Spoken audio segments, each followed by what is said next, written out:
श्रीमद् भागवतम स्कंद द्वितीय अध्याय प्रथम ईश अनुभूति का प्रथम सोपान श्लोक संख्या 23 शब्दार्थ तात्पर्य जीवन विशेषी द्वारा श्री शुक उवाच श्री जिता समोजित श्वासो जित संयोजितेन्द्रियः सुरे भगवतो रूपे मनः संधारयेद्धिया। शब्दार्थ श्री शुकः उवाच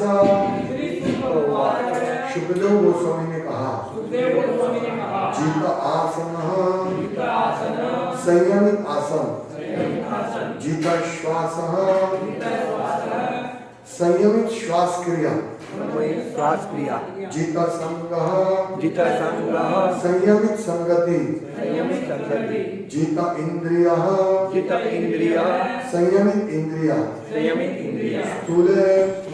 स्थूल पदार्थ में भगवतः भगवान के रूपे स्वरूप में मन को संधारये लगाए दिया बुद्धि से।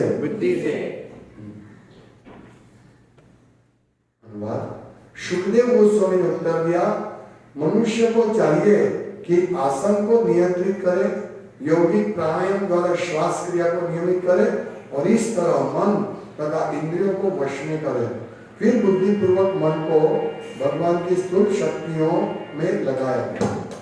स्थूल शक्ति यानी विराट रूप में लगाए। तात्पर्य भौतिकता में निमग्न बद्ध जीव का मन उसे देहात्म बुद्धि से ऊपर उठने नहीं देता। अतएव निपट भौतिकतावादी के चरित्र को ढालने के लिए ध्यान की योग पद्धति यानी आसन और श्वास प्रक्रिया को नियंत्रित करने तथा मन को परमेश्वर में स्थिर करने की संस्तुति की गई है। जब तक ऐसे भौतिकतावादी लोग भौतिकता में लिप्त मन को स्वच्छ नहीं बना लेते, तब तक उनके लिए आध्यात्मिक विचारों में मन को एकाग्र कर पाना असंभव है। ऐसा करने के लिए मनुष्य अपने मन को भगवान के स्थूल भौतिक या बाह्य पहलू में एकाग्र कर सकता है। अगले श्लोकों में भगवान के विराट रूपों के विभिन्न भागों का वर्णन किया गया है। भौतिकतावादी व्यक्ति ऐसी नियमन विधि के फलस्वरूप कुछ योग शक्तियां प्राप्त करने के लिए उत्सुक रहते हैं, लेकिन यौगिक अनुष्ठानों का असली प्रयोजन संचित मन को यथा वासना, क्रोध, ईर्ष्या तथा अन्य भौतिक कल्मशों को दूर करना है। यदि योगी चमत्कारिक आसनों के प्रदर्शन में पड़ जाता है तो उसकी यौगिक सफलता का लक्ष्य विफल हो जाता है, क्योंकि उसका अंतिम ध्येय तो इष्ट साक्षात्कार होता है।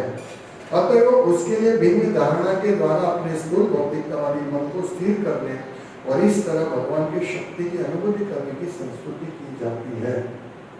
जो ही ये शक्तियां अध्यात्म की नैमित्तिक अभिव्यक्तियां प्रतीत होने लगती है, वैसे ही मनुष्य स्वतः आगे बढ़ जाता है और क्रमशः उसके लिए पूर्ण अनुभूति की अवस्था प्राप्त कर पाना संभव हो जाता है।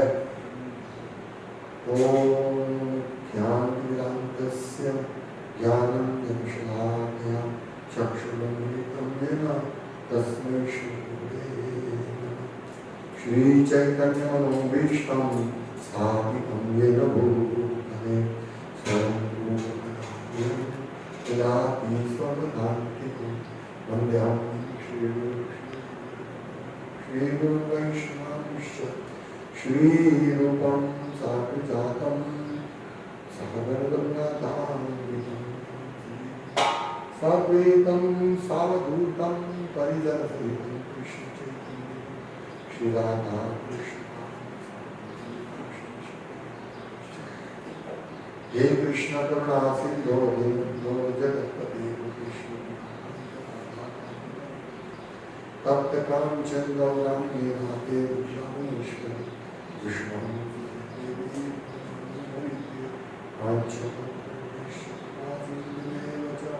पतितानां पावनेभ्यो वैष्णवेभ्यो श्री कृष्ण चैतन्य प्रभु नित्यानंद श्री अद्वैत गदाधर श्रीवासादि गौर भक्तवृंद। हरे कृष्णा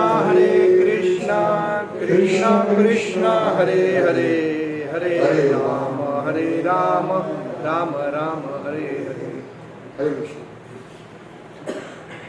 कल परीक्षित महाराज ने प्रश्न पूछा था कि मन को कैसे और कहाँ लगाए, तो आज उत्तर दे रहे सुखदेव गोस्वामी कि जीत आसन, जीत श्वास, जीत संग, जीत इंद्रिया।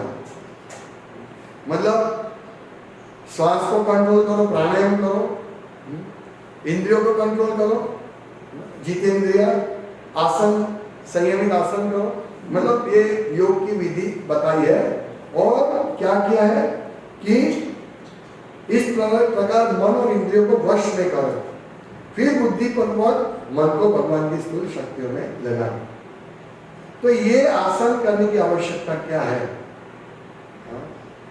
क्योंकि हमारा जो संचित मैल है मन, ये मन और इंद्रिया, ये चंचलम ही मनः कृष्ण प्रमाथो बलवत दृढ़। ये इतना दुष्कर है मन। ये जैसे छोटा बच्चा होता है, छोटा बच्चे को हम कंट्रोल नहीं कर सकते। जैसे उसको कंट्रोल करने जाएंगे वो चिल्लाएगा, रोएगा, डिस्टर्ब करेगा। ऐसा ही है मन, ऐसा उनको कंट्रोल करने जाएंगे वो भाग जाएगा, बहुत परेशान करता है। और मन इंद्रियों का राजा है, तो इंद्रियों को कंट्रोल में करके मन अपना साम्राज्य आत्मा के ऊपर जमाता है। तो ये मन जो भटकता रहता है, उसको कंट्रोल करना सबसे पहला, कोई भी अध्यात्मवादी के लिए ये महत्वपूर्ण है, मन को कंट्रोल करना। और ये जो तप, व्रत, जप, ये किसके लिए? स्वाध्याय किसके लिए? मन को कंट्रोल करने के लिए, संयमित करने के लिए। ये सब जो विधि कर रहे, क्या है विधि? मन को संयमित करने की विधि है। पहले मन को संयमित करो और फिर भगवान के स्मरण में लगाओ। ये मूल भक्ति विधि है। लेकिन भक्ति में क्या है? भक्ति में दोनों साथ साथ चलता है। मन अपने आप धीरे धीरे ये जब करेंगे, सेवा करेंगे, तो अपने आप मन धीरे धीरे धीरे धीरे संयमित भी होगा और कृष्ण का स्मरण भी होता रहेगा। ये कितनी सुंदर स्थिति है। जबकि योग में ऐसा नहीं है। योग में सबसे पहले अच्छी तरह आसन में बैठो, संयमित आसन में बैठो, श्वास को कंट्रोल करो, फिर जितेंद्रिय, फिर इंद्रियों को कंट्रोल करो, जीत आसन, जीत श्वास और जीत संग, फिर इंद्रियों को जीत इंद्रिया, संयमित इंद्रियों करो। कितना डिफिकल्ट है, सोचिए, पॉसिबल नहीं है। इसीलिए योगी को एकांत स्तर में जाना पड़ेगा। योग ये जो भी यहाँ की योग की विधि है भाई, 2000 फी भरो, 25,000 फी भरो साल की, और योग गुरु बनो और योग आसन करो। ये चीटिंग है। इससे थोड़ा शारीरिक लाभ होगा, लेकिन यहाँ घोषणा की गई है कि योग करने से जो भी लाभ मिलता है उसके पीछे नहीं दौड़ना है। योग का मुख्य हेतु क्या है? संचित मैल को साफ करना, मनोमलम। मन में जो संचित मैल है उसको साफ करना। प्रभुपाद कहते हैं कि यौगिक अनुष्ठान का असली प्रयोजन संचित मल को यथा वासना, काम, क्रोध, ईर्ष्या तथा अन्य भौतिक कलमशों को दूर करना है।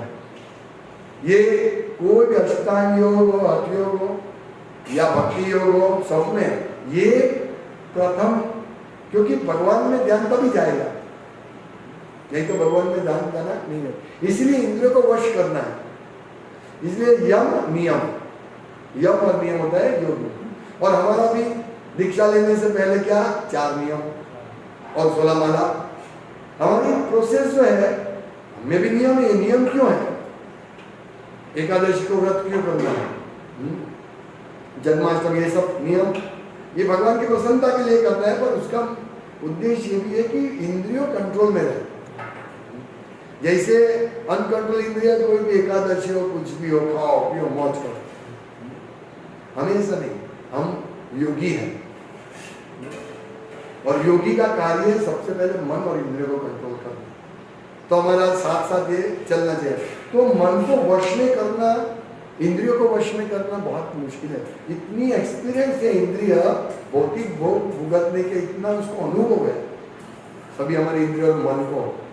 ये मन बार बार हमारा जन्म मृत्यु के चक्र में घूमने का हमारा काम तो मेरी मन है, इसलिए मन को शुद्ध करना है। मन इतना एक्सपीरियंस है, मुझे जो मन होगा वही मैं करूंगा।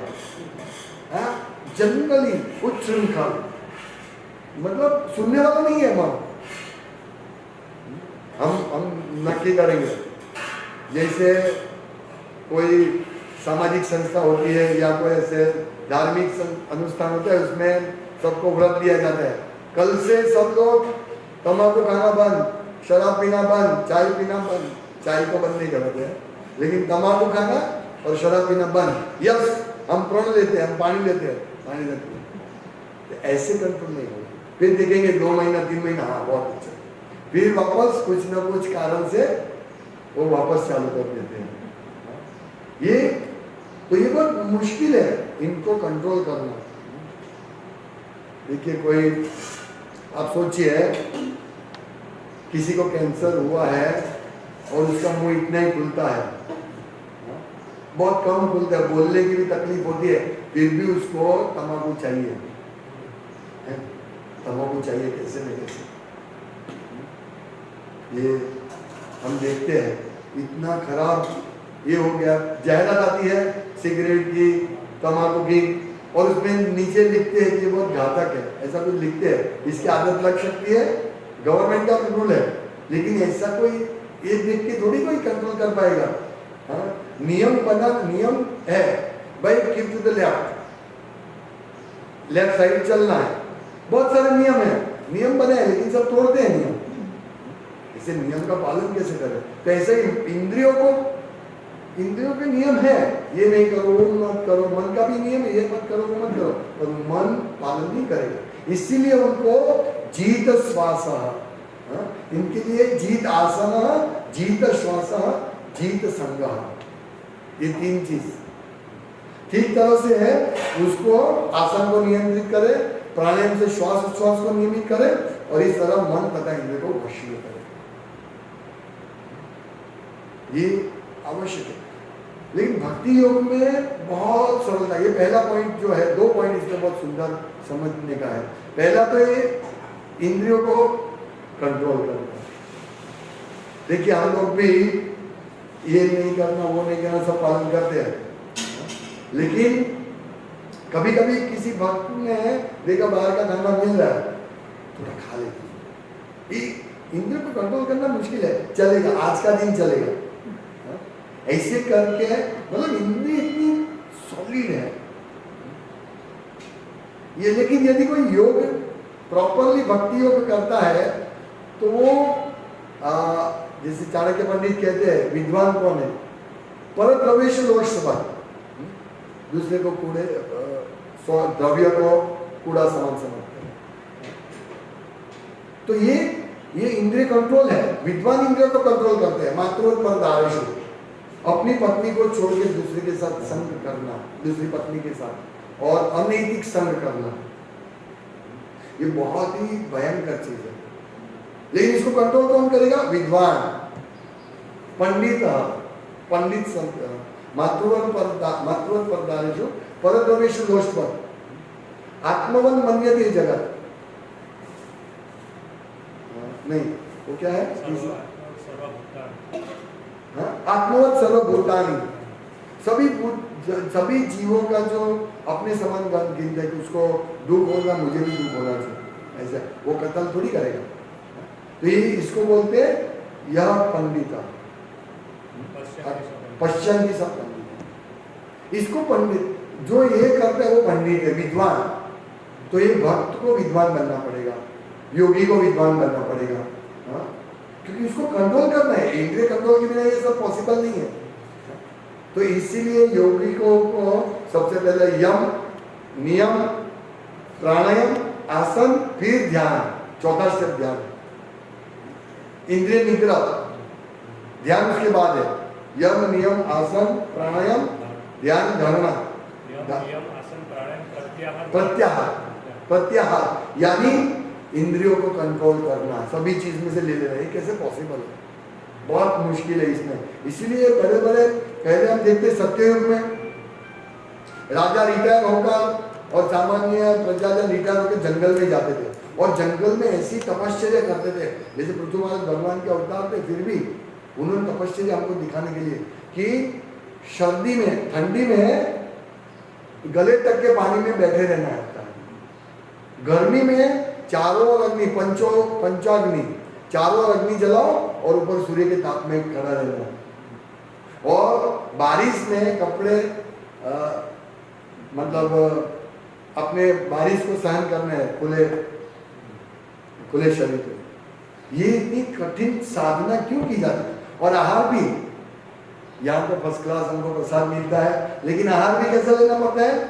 कंदमूल और फूल, कंदमूल और फ्रूट, यही आहार लेना है।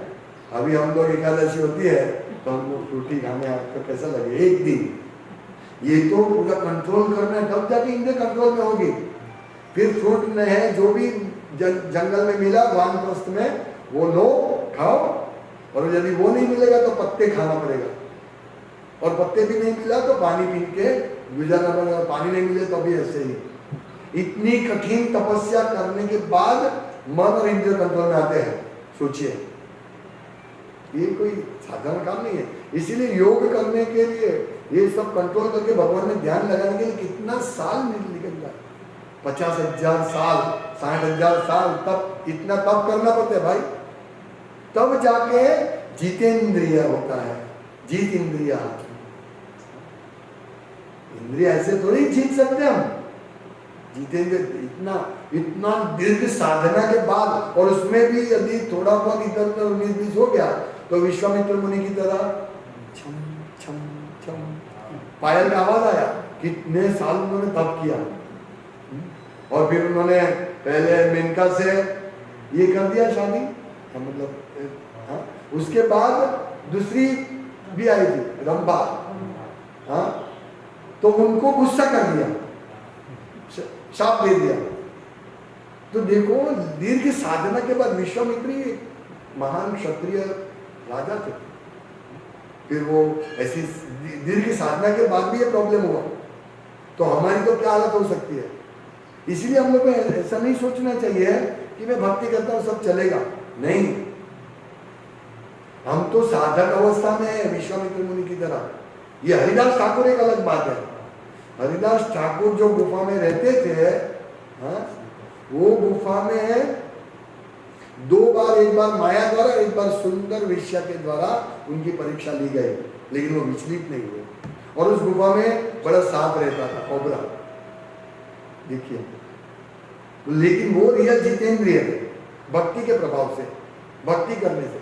तो हम वो अवस्था में नहीं है, इसीलिए हम लोगों को सावधान रहना चाहिए। हम अभी योग साधना कर रहे हैं, ये भक्ति योग की साधना कर रहे हैं, इसलिए थोड़ा भी विचलित हो जाएंगे हम, हमारा मन थोड़ा भी, इंद्रिय थोड़ी भी और चीज में चली जाएगी तो हमारे लिए बहुत बड़ा नुकसान हो सकता है। इसीलिए अभी इसमें कहा है कि योग करने से हमको क्या मिलता है? सिद्धि मिलती है। जो भी व्यक्ति योग करता है तो उसका पहला परिणाम है सिद्धि। अभी यदि वो सिद्धि में अटैच हो जाए, अणिमा लघिमा इत्यादि सिद्धि होती है, फिर सब सिद्धि में अटैच हो जाएगा तो क्या होगा? उसका मेन ध्येय परमेश्वर की प्राप्ति चला जाएगा। इसीलिए ये सिद्धि को में आसक्त नहीं होना है।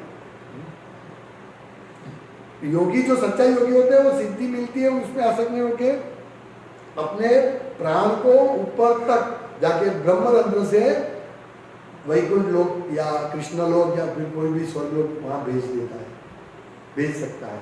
इतना पावरफुल है योगिक शक्ति। योग, अष्टांग योग इतना पावरफुल है कि हम चाहे वहां हम हमारे देखो क्या कर सकते हैं, लेकिन वो सिद्धि प्राप्त होने से पहले ये सब मिलता है ना। इसी प्रकार भक्ति योग में भी ऐसा होता है,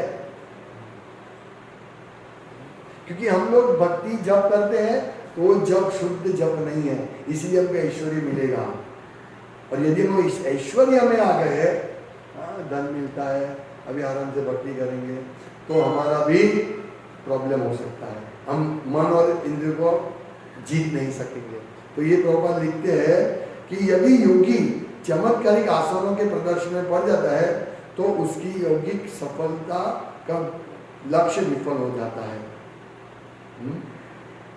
अंतिम ध्येय तो ईश साक्षात्कार होता है। देखिए भौतिकता इसमें कहा है कि इसीलिए भौतिकता वादी हमको नहीं बनने, भक्ति करते करते भक्ति में आगे बढ़ना है। ये मन इंद्रियों को संयमित अच्छी तरह संयमित करना पड़ेगा। थोड़ा सा भी इधर उधर हुआ नहीं चलेगा, इसलिए हम लोग को ध्यान रखना है, क्योंकि प्रलोभन बहुत आएगा, धन, ऐश्वर्य, यश, लाभ, पूजा, प्रतिष्ठा, ये आएगा।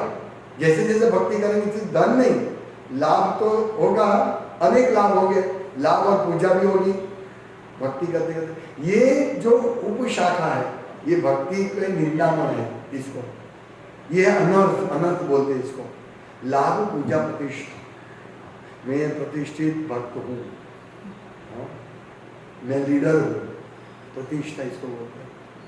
मेरी पूजा होती है, मैं गुरु हूँ, गुरु को भी संभालना है लाभ और पूजा प्रतिष्ठा से, क्योंकि बहुत लाभ मिलेगा, गुरु को बहुत धन मिल सकता है, सब पैसे देंगे ये लाभ होगा।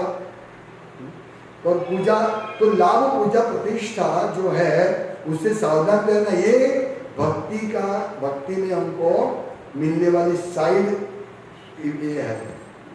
धन भी मिलेगा तो धन को भगवान की सेवा में लगाने का हमारा प्रयोजन होना चाहिए। यदि भक्ति करते हैं जो धन होता है तो उसको तुरंत भगवान की सेवा में लगा देना चाहिए। एक्चुअली शुद्ध भक्ति वही है, हमारे सर्व कर्म फल को त्याग करना है। सोचिए ये डिफिकल्ट है ना, हम कर्म फल भुगतना चाहते हैं भक्ति करते करते भी। भाई हमको इतना पैसा मिलता है, थोड़ा सा भगवान की सेवा में दो, बाकी का हमारा बैंक बैलेंस बढ़ाओ। ये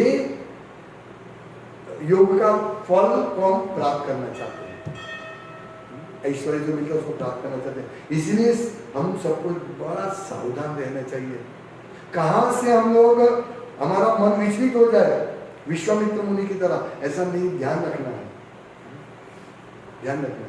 जैसे मैंने एक बार बताया था, ये गुरु महाराज बता रहे थे कि जब पुजारी पूजा करते, आरती करता है, पूजा करते हैं, यदि वहां कोई एक स्त्री आ गई तो उसका मन विचलित हो सकता है, उसका पूरा चेतना बदल हो सकता है। ये ध्यान रखना है। मतलब कहीं से भी माया अपना रूप लेकर आएगी, कोई भी रूप लेकर आएगी, और हमको इस योग साधना से विचलित करने का प्रयास करेगी। लेकिन हमको हरिदास ठाकुर के चरण कमल का अनुसरण करना है कि उन्होंने कोई इस लाभ, पूजा, प्रतिष्ठा के पीछे वो नहीं गए, स्त्री के पीछे नहीं गए। प्रभुपाद कहते हैं कि इस्कॉन में प्रगति नहीं होने का कारण है कि सन्यासी और ब्रह्मचारी और स्त्रियों से बहुत बातें करते हैं। एक बार बहुत साल पहले जगन्नाथपुरी में, हम बहुत साल पहले, कम से कम 18-19 साल पहले हम गए थे, गुरु महाराज भी आए थे उधर। तो उधर गुरु महाराज बुक लिख रहे थे, तो एक रूम में बैठे थे, तो मैं उनको मिलने गया, फिर बाहर आया, तो फिर थोड़ी देर के बाद मुझे गुरु ने बोला क्यों? मैंने बताया बोला एक लड़की है वो मेरे से बात करना चाहती है, इसलिए आप अंदर रहो। तो मुझे साथ में रखा। मतलब कहने का तात्पर्य कि स्त्रियों से बात करना भी ध्यान रखना पड़ता है। हम भक्त हैं इसलिए हमारी इंद्रिय कंट्रोल में, हम हरिदास ठाकुर नहीं है, अभी हमारी इंद्रिय नियोपान की होती है। इसलिए हम लोगों को नियम पालन करना है। क्या क्या नियम है वो हमको समझना है, वैष्णव एटिकेट। और अभी पूरी मूवमेंट चल रही है कि स्त्री को समान हक दो। मैंने सुना ऐसे कि विदेश में एक दूसरे को मिलते हैं तो आलिंगन देते, स्त्री पुरुष को मिलते तो आलिंगन देते, भक्त समाज में भी कहीं पे ऐसा है। मतलब देखिए, हम लोगों को, हम कोई उन्नत नहीं हो गए। वो बताया गया है, कृष्ण ने भी 16,108 रानी की थी, वो भी गोपियों के साथ रात को डांस करते ही थे ना, ऐसा लोग सोचते हैं। नहीं, वो भगवान है। भगवान कुछ भी कर सकते हैं और सब कुछ कर सकते हैं, फिर भी वो धार्मिक है।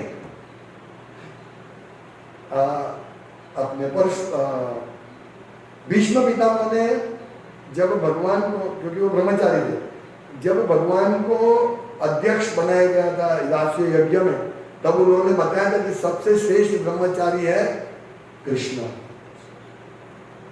ये हम नहीं समझ सकते, हम समझ सकते, भक्त समझ सकते हैं, लेकिन सामान्य लोग नहीं समझ सकते। वो कैसे ब्रह्मचारी है, वो तो 16,108 रानी के साथ, वो नहीं समझ सकते कृष्ण के स्वभाव को। इसीलिए इसीलिए राम डांडिया खेलते हैं लोग,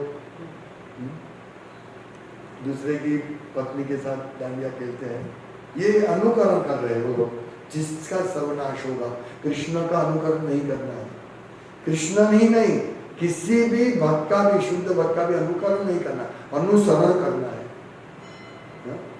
प्रभुपाद का अनुकरण हम कर सकते हैं, जहाज में बैठ के 2 महीना जाओ, थोड़ा सा आलू रखो, नहीं कर सकते। अनुसरण करना है। प्रभुपाद में प्रचार करने के लिए गए थे, हमें प्रचार करने के लिए जाना है। हमारी इंद्रियों को जो चाहिए वो दो, प्रचार करो, दो मतलब संयमित करो इंद्रियों को। तो इस प्रकार हमें मन और इंद्रियों को संयमित करके भक्ति में आगे बढ़ना है, नहीं तो भक्ति में हम आगे बढ़ने की जगह वहीं रुक जाएंगे। यही कहाँ भोगे, अच्छा प्रसाद खाना आज, ऐसा नहीं। ये प्रसाद अच्छा खाना है, ठीक है, लेकिन इसीलिए रूप गोस्वामी को, अरे रघुनाथ दास गोस्वामी को चैतन्य महाप्रभु ने या किसी और भक्त ने आदेश दिया था, भालो न कहिबे भालो न परिबे, ग्राम्य वार्ता ना सुनिबे ग्राम्य वार्ता ना कहिबे। तो ये हम लोगों को इसको बोलते हैं। हमारे लिए जो प्राणायाम और इंद्रिय कंट्रोल कैसे है, इस प्रकार से। अच्छा नहीं खाना चाहिए, हाँ शुरुआत ठीक है, लेकिन हर बार आज तो महाप्रसाद मिलेगा, ये मिलेगा, वो मिलेगा, ठीक है, जो मिला वो लो, भगवान की कृपा समझ के, भगवान का प्रसाद समझ के। हरिदास ठाकुर सिर्फ 1 चम्मच घी पीते थे या छाछ पीते थे, चैतन्य महाप्रभु उनको प्रसाद देने आते थे, लेकिन जितने इंद्रियों को चाहिए उतना। तो इस प्रकार हम नियमों का पालन करके, ऐसा नहीं भक्ति में कोई नियम नहीं है, बस chant Hare Krishna be happy, लेकिन चैंट कैसा होना चाहिए, शुद्ध अवस्था में चैंट होना चाहिए। तो शुद्ध अवस्था में चैंटिंग करने के लिए, हरे कृष्ण का जप करने के लिए ये सब नियम है, इसका पालन करना, इंद्रियों को कंट्रोल करना। और यदि हम अशुद्ध जप भी करते रहेंगे, धीरे धीरे धीरे भक्तों का संग नहीं छोड़ के जप करते रहेंगे, तो हमको लाभ हो। जैसे हमने भक्तों का संग छोड़ दिया तो कोई बताने वाला नहीं है, भाई तुम गलत कर रहे हो, और सुनने का भी नहीं। भक्तों का संग छोड़ के नहीं करना ऐसा, मैं अपने हिसाब से भक्ति करूँगा, तो वो बहुत बड़ी समस्या में है, बहुत बड़ी समस्या में। ऐसा समझ लेना चाहिए, जिनको भक्तों का संग नहीं करना है वो बड़ी समस्या है। हमें चैंटिंग 16 माला करता हूँ, 4 नियमों का पालन करता हूँ, लेकिन नियम कब टूट जाएगा मालूम नहीं पड़ेगा। यदि भक्तों के संग में है तो भक्त पूछेगा, भाई क्यों आप धीरे धीरे जप कर रहे हो, क्यों बहुत जप करते करते बात कर रहे हो, क्यों आज उदास दिख रहे हो, भक्त पूछेगा। रीडिंग क्या हुआ, क्यों मंगल आरती में दिखते नहीं हो। भक्त मन और इंद्रियों को कंट्रोल करने के लिए मदद करेगा, लेकिन भक्तों का संग करना पड़ेगा। योगी का ऐसा नहीं, योगी तो जाएगा, लेकिन हम भक्तों के संग में रहते, हम प्रोटेक्टेड रहते हैं, यही कवच है। इसीलिए भक्तों का संग, कृष्ण भावना में संग है, ये भक्तों का संग बहुत आवश्यक है। तभी हम जीत श्वास, जीत प्राण, जितेंद्रिय बन सकते, जितेंद्रिय बनना। और एकदम सरलता से भक्ति में हो सकता है, लेकिन ये सब कुछ शर्तें हैं। ये सब शर्तें का पालन कड़काई से पालन करना है। हाँ? बहुत कड़क रहकर जयदेव महाराज कहते कि कड़काई से नियमों का पालन करके किसी का फॉल डाउन होते हुए सुना नहीं है। कि कभी कभी जयदेव महाराज को सब लोग बोलते हैं पहने के लिए कड़क है, लेकिन महाराज ने जवाब देते हैं कि भक्ति नियमों का कड़काई से पालन करने से फॉल डाउन नहीं होगा। नहीं, ये नहीं करना है, वो नहीं करना, बस ध्यान रखना है, उसमें मन पूरा नहीं लगा देना है। ऐसे ही ये नहीं करना, वो नहीं करना पूरा दिन, ऐसा नहीं। हमें ध्यान रखना है और साथ में हमारी साधना को दृढ़ बनाना है।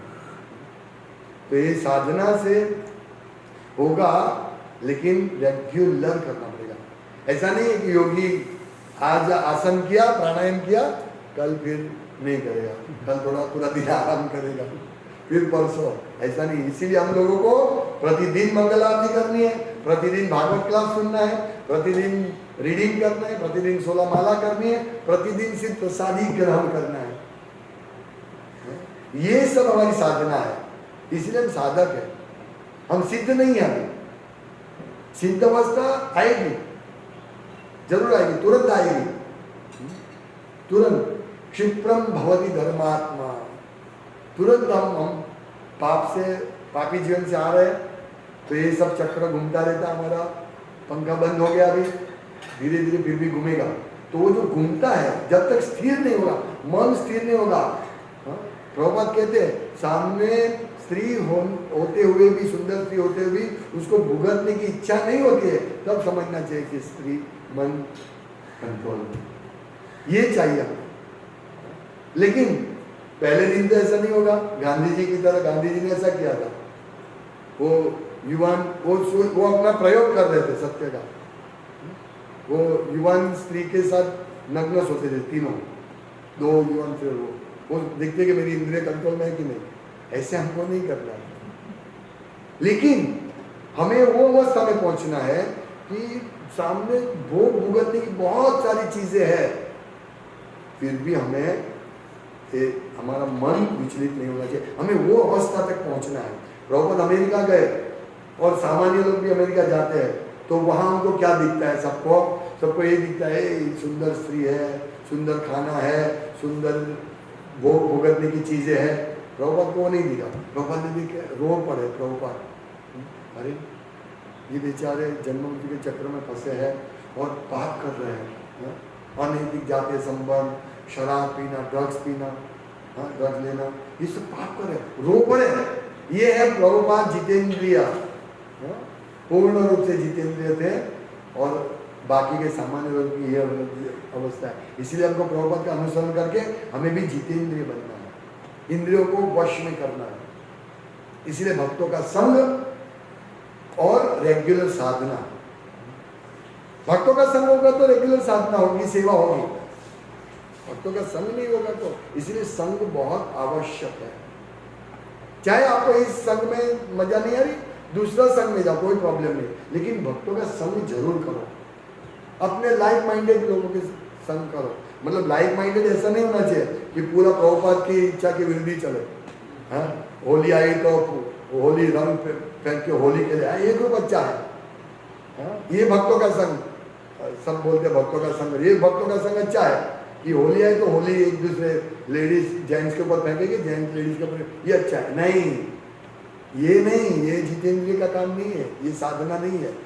स्ट्रिक्टली साधु गुरु शास्त्र में क्या ऐसे अहमद प्रभुपाद ने ऐसा किया था, रंग खेला था? नहीं।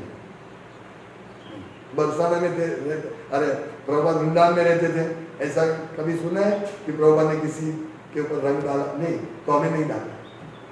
तो ऐसा संग, हाँ, ऐसा नहीं, ये अच्छा है, यहाँ बहुत मजा आती है, यहाँ कोई रोक टोक नहीं है, यहाँ कुछ भी किसी से भी बात करो, कोई बोलने वाला नहीं। यहाँ आते तो क्यों ऐसा किया, क्यों ऐसा किया तो कौन सा संग? ये संग अच्छा नहीं, ऐसा नहीं।